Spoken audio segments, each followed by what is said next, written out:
What's up, guys? Welcome back to Newswave. The other day, we had an update for the PlayStation 5, and in this, along with that controller update, there was another thing, and this is something that people believe is hinting towards, once again, that PlayStation handheld system, the successor to the Vita, and we're gonna look at exactly what's going on with this feature here today.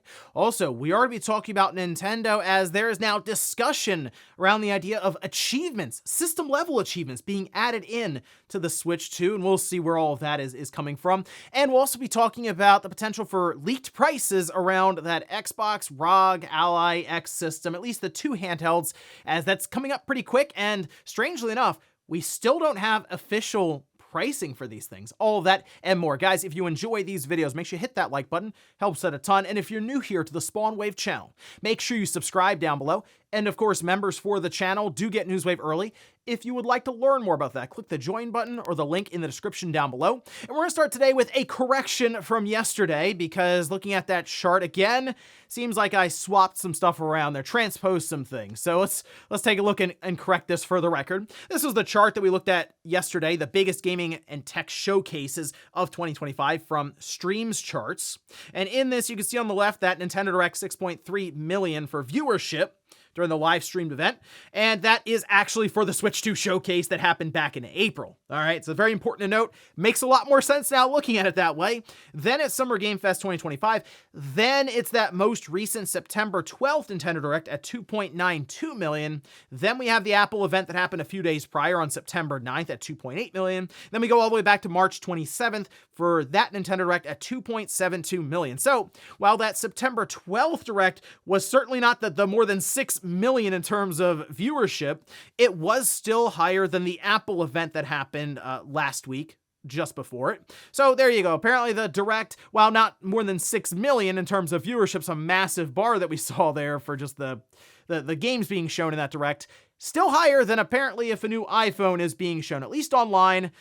Not necessarily when it comes to sales, because most people out there have a cell phone, and it seems like half of everyone has an iPhone. Also, we did get some Game Boy Advance games announced for Switch Online. These will be going into the service starting September 25th. We can see this over on Nintendo's official account, saying You're Not Dreaming. 2 classic Game Boy Advance games are joining the Switch Online plus expansion pack library. That'll be Klonoa Empire of Dreams and Mr. Driller 2. Now, these are 2 Game Boy Advance games that I've not played, actually. I know Klonoa, I've seen that, talked about it with the re-release and collection thing that they did very recently.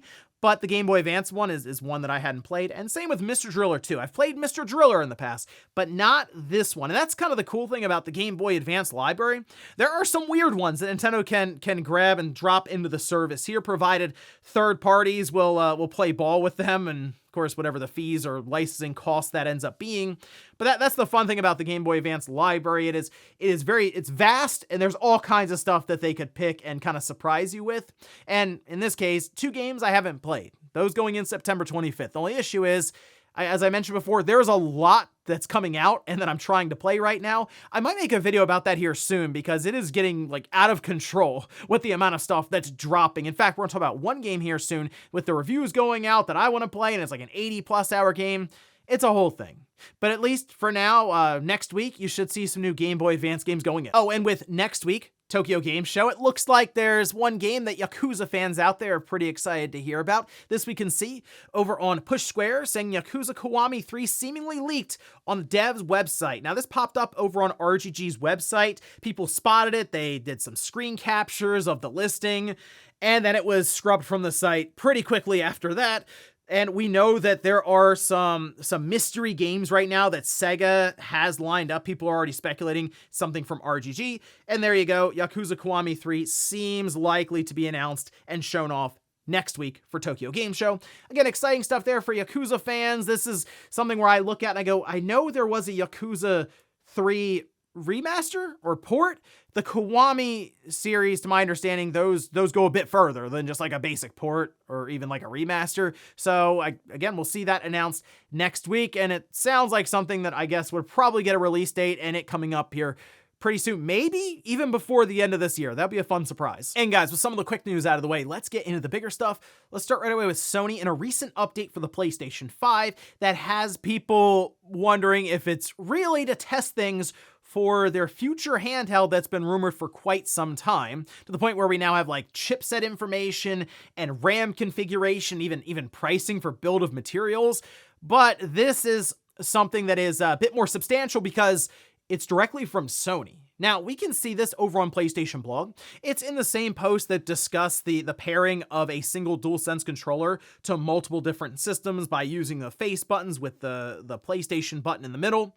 But at the bottom, it says, on the horizon, power saver for games. Here, they do describe their Road to Zero environmental plan that launched in 2010, which means they want to achieve net zero greenhouse gas emissions by 2040. So as part of this, they're introducing what I guess like a low power or power saver mode for your current PlayStation 5. Okay, so they say when you turn this option on for supported PS5 games, it will scale back performance. Now, they mentioned that VR mode will be unavailable, and then some gameplay features may also be limited with this on, and it will allow your PS5 to reduce its power consumption. If not enabled, or if games do not support the feature, the performance will not be scaled back, and power consumption will not be reduced. So they do name a couple of games that will be the initial batch that'll take advantage of this, that being Death Stranding 2 on the Beach, Demon's Souls, and Ghost of Yotei. Now, you may be wondering, why would I turn that on? And you know what? I'm not really sure. I'm not really sure. I was really sitting here like, I wonder what would really cause that. I had to really think about this for a minute. And you know, it's hard to say. I mean, I guess I don't even know if that would affect your electric bill enough to be like, wow, there we go, guys. We saved because we put for the month, because with the PS5 in low power mode. And I had to figure, people will do some frame rate tests on this clearly to see how much of an effect it has. And I'm sure Digital Foundry have an entire thing on that.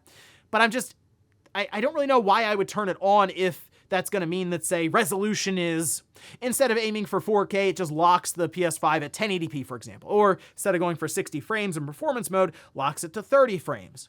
So the reason people are looking at this and saying, oh, this is for their handheld mode, is because this would be a good way for them to cut down on power consumption internally at Sony, especially for dev kits and developers to try out their games, see how it would function in a low power state.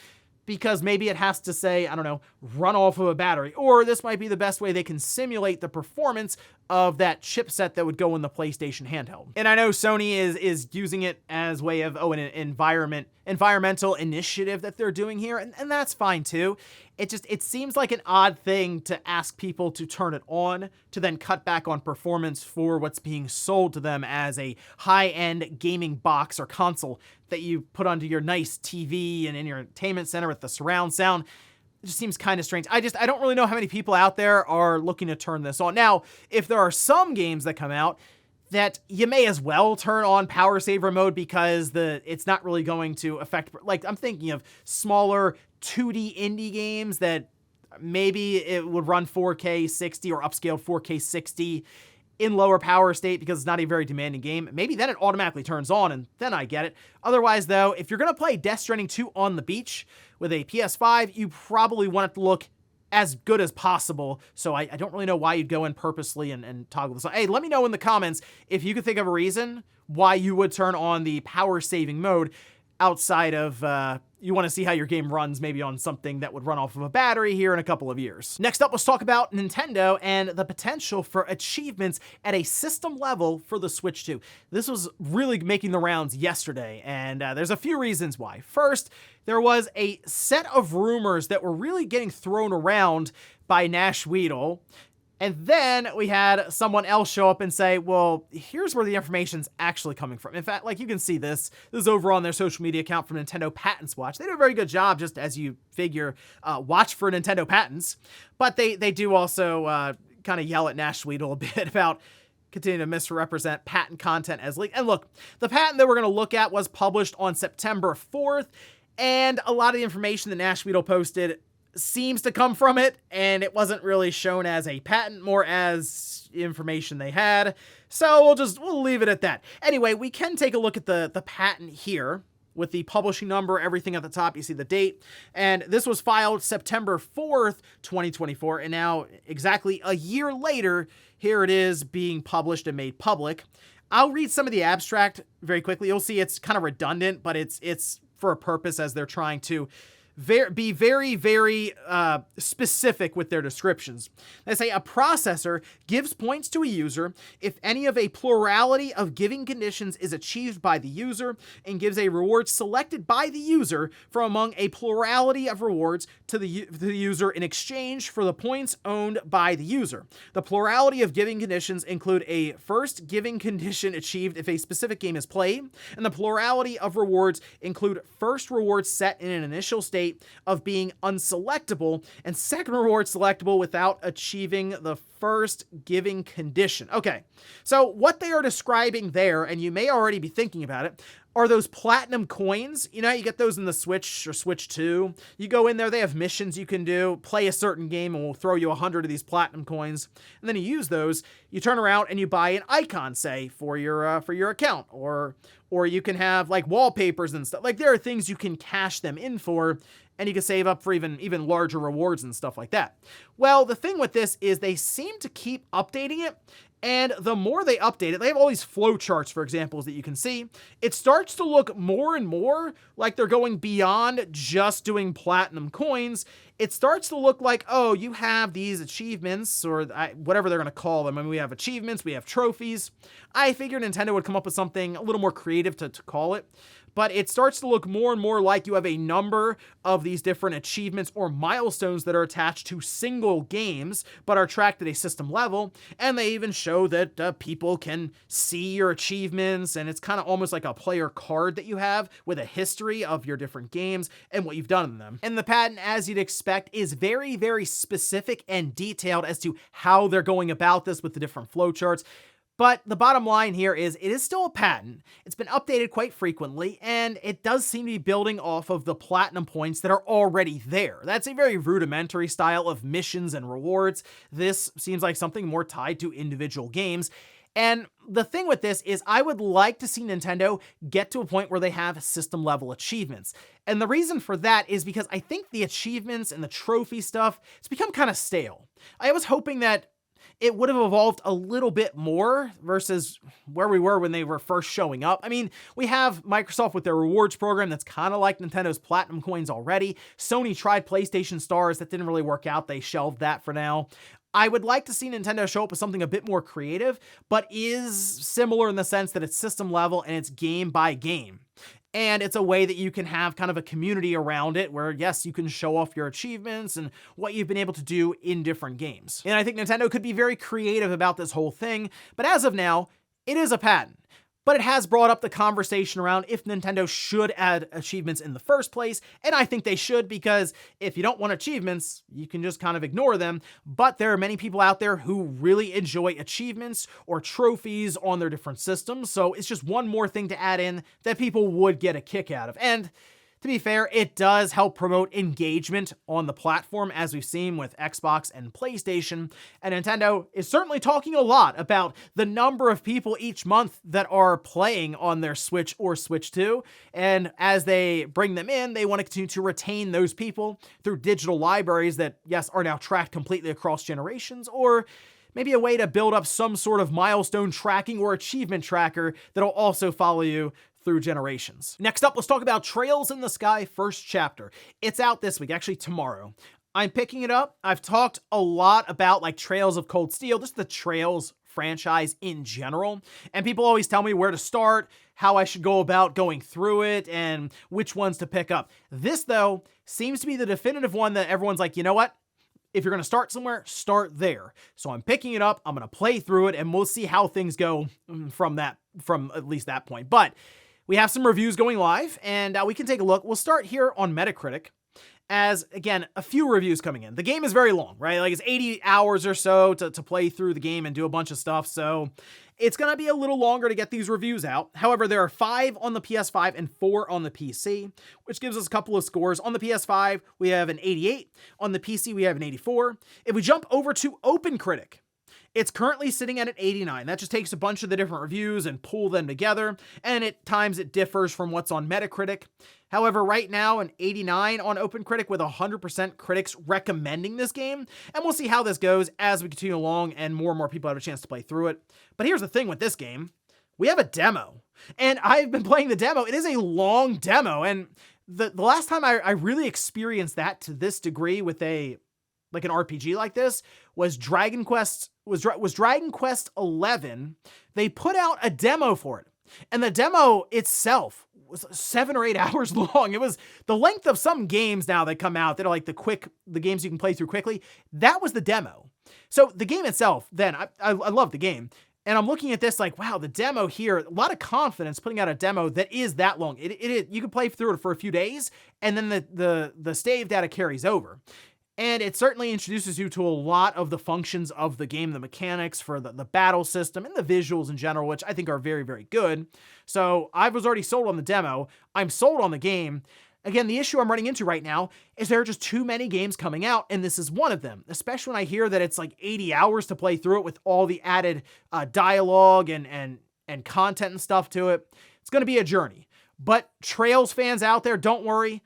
I'm going to play through it. And who knows, maybe this will be like my springboard into the entire franchise. I don't know if they're going to do the next one, like do a remake for that. I assume they will, because this to me seems like the start for them getting people into the franchise with this one here with first chapter.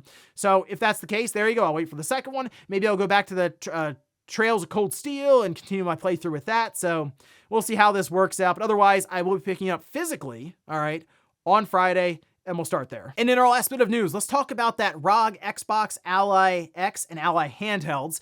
They're out next month, and we still don't have pricing for them. And people are going over this like, well, what's going on here? Is this a situation where pricing is going to shift in the background just ahead of its release? Well, we have at least what seems to be leaked pricing from retail. And this comes way of a Best Buy from Destin over on his YouTube channel where he posted a video. And the pricing is about where we expected because it was also shared from, I remember, on D-Labs, where we have the lower end model, the white model at $550, and the black Xbox Ally X handheld, the high end one, that one at $900. Both of those seem to be confirmed through retail listings and even pricing for the display at Best Buy as that's being set up right now. And the thing with this is it's so hard to tell if it's going to be one of those things at the last minute does get swapped and moves up in pricing, and that's why they're not telling us. The thing though, the part that people are really curious about is that Windows full screen experience. Well, some have figured out, this is just the other day, that you can at least load an early build of it seems, on current ROG Allies. Like you can see this is over on Reddit for the ROG Ally, and they have a whole guide for enabling the full screen experience on the ROG Ally and other handhelds. I saw someone post up the MSI, the Claw, that was apparently using it, and there have been some pretty good results where it is using significantly less RAM in the background, and while tinkering around with a bit more, and people have been able to get it down to like 10 watts for what the amount of power it's being pulled in certain games, specifically like some smaller games, but you kind of do the math there, and I look at my Xbox, my Ally X, and I go, that might be 4 to 5 hours of battery playing games like that. And I mean, the UI itself is just set up significantly better for a handheld, and that's been the biggest weak point for Windows. It's just not at all catering to these handhelds that aren't just full setups like on a PC with a keyboard and mouse. So that's the best part for me, because I have handhelds now that I can use it on, and instead of going out and buying what could end up being $1,000 device, I can load it up on the Xbox or the Ally X, ROG Ally X, and take it for a spin there. So we'll keep an eye out for some of these pricing details. They have to share them soon, but otherwise, maybe I'll try to load up that Windows full screen experience and get a head start and see how it works. And before we go to the comments of the day, we'll take a look at the poll that I posted up yesterday. Where I asked, how many working controllers do you have right now for your main gaming console? I saw some people in the comments ask, what is it? What does this mean for Joy-Cons? Well, I still look at the Joy-Cons, like just a pair of them, as one controller. I know you can use them by turning them sideways as 2 controllers. No one really wants to do that. All right. So I'm kind of counting that right now as a single controller, 2 analog sticks. All right. Look at it that way. All right. Anyway, we have the leading one at 2, which makes sense. You gave it a backup, or you want to do 2 players in certain games. 4+ though at 30%. With working controllers, then 1, and then 3. Yeah, I as you guys figure right now, I'm in the 4+ category. I mean, how many controllers have you seen me take apart or work with here? most of them go back together and then get put up somewhere. But there are times where I end up using a number of controllers, like when I did the PS3, where I needed 7 PS3 controllers. Fortunately, I had them. They weren't all in the best condition, but I was able to hook them up and check out the 7-player configuration, which is really cool to see that in action, because it was just something I really heard about since, I mean, back then the system was $600. Not many people I knew had 7 6-axis or DualShock controllers laying around. And we'll finish up with the comments of the day, as you're seeing here. This is from Locke, who says the most personality were the N64 and GameCube controller. Let's be honest. Okay, well, the most personality, okay, the biggest risk, the most risk was the N64 controller. That thing looked crazy when it came out.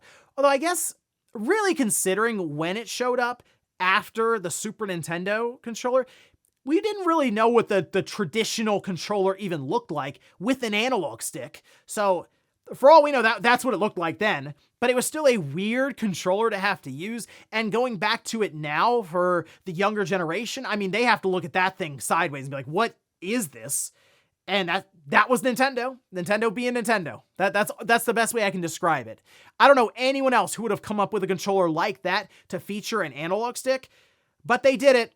For better or worse. At least if anything, it is certainly a memorable controller. Also, I know a lot of people remember that N64 controller for the 3 handles and the joystick in the middle.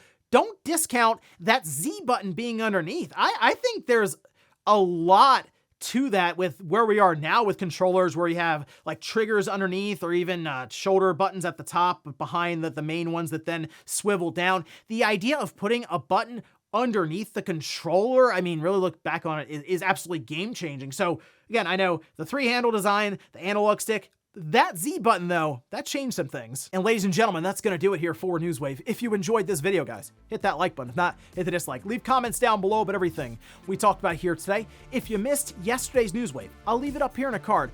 Or maybe you want to check out how the Vita store, that's what the PlayStation Vita store is doing right now online in 2025. I did a video checking that out as well, and I'll leave it right below.